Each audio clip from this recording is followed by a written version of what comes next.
Welcome back to today's economic news, where we dissect the most pressing economic and political stories of our time.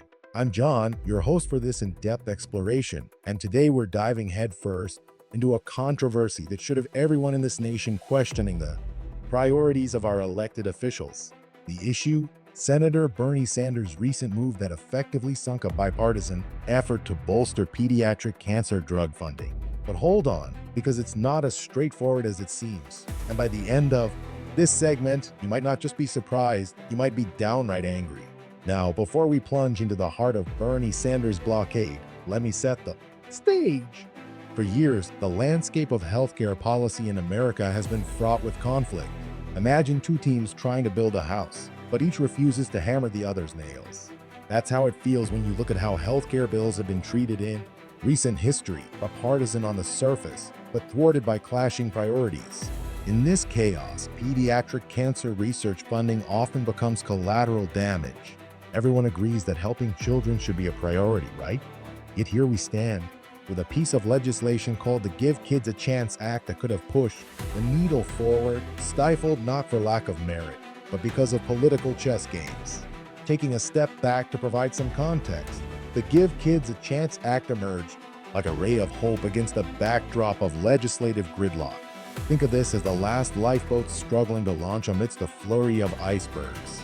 It's a bill that aims squarely at supporting the most vulnerable among us, children battling cancer.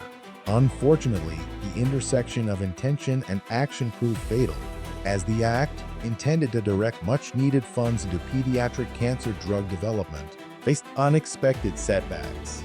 This isn't the first time either. No, this marks a second consecutive year of failure to pass this legislation. Historically, prior versions have been nested within larger, sometimes overblown funding packages that never saw the light of day. And here we find Bernie Sanders at the crux of the current stalemate. By insisting that additional funding for community health centers be bundled into this act, he erected a political roadblock, emphasizing a pattern of healthcare priorities clashing like deer in rutting season. Sanders wasn't blind to the bill's purpose. He even acknowledged its merits. Yet he remained steadfast, citing a broader agenda, one that required holistic healthcare improvements that should not be confined to isolated victories.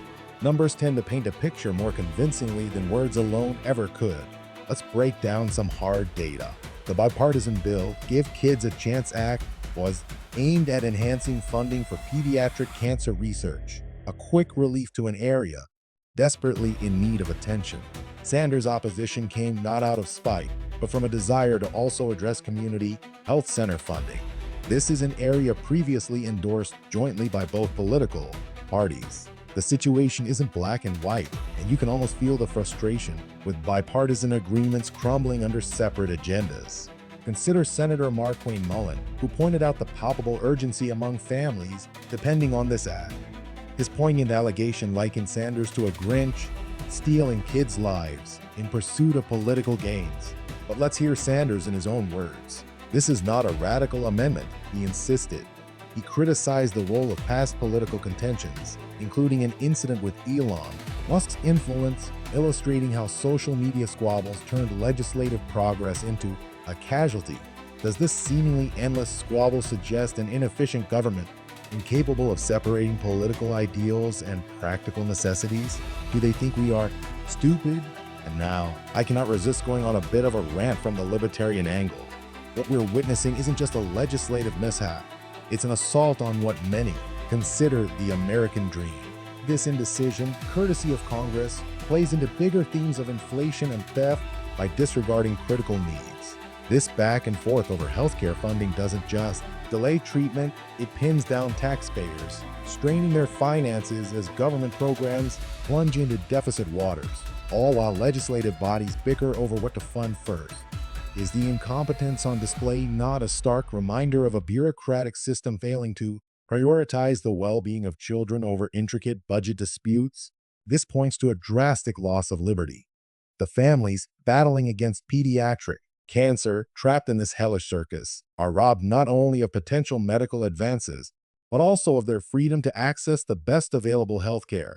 To wrap this up, let me cut to the chase. We've witnessed how a promising legislative attempt became a tool in a broader political game. If this doesn't make you question the operations of current governance, I'm not sure what will. If you are as tired as I am of paying for others' mistakes, if you're fed up with political maneuvering at the expense of critically needed healthcare funding, hit that subscribe button. Stay informed, and together, perhaps we can push for a system that actually works for the people it purports to serve.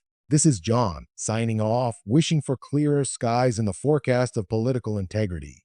Until next time, take care.